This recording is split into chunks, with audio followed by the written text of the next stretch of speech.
L'économie chinoise a ralenti en 2014. Les exportations chinoises ont augmenté d'un peu plus de 6% l'année dernière, ce qui est inférieur aux années précédentes.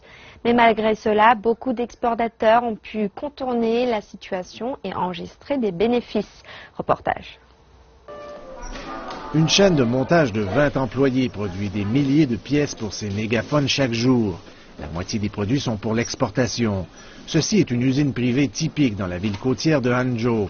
La propriétaire, Han Jufen, dit qu'elle est satisfaite des ventes de son entreprise qui ont atteint presque 5 millions de dollars américains l'année dernière.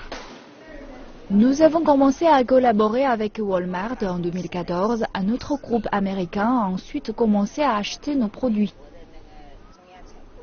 L'augmentation du chiffre d'affaires a causé des hausses des coûts d'exploitation. La main-d'œuvre coûte de plus en plus cher.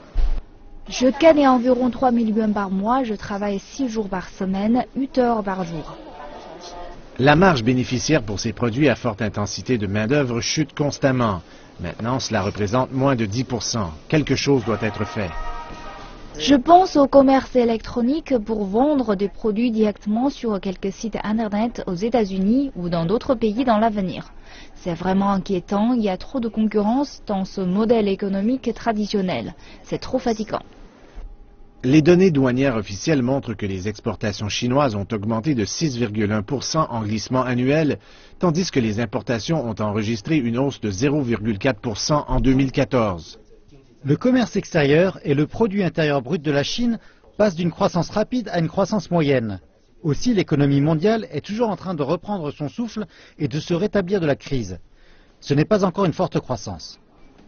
Les experts disent que la croissance modérée du commerce extérieur de la Chine continuera pendant encore longtemps. Pour les exportateurs, les réformes des technologies et des modèles économiques sont inévitables.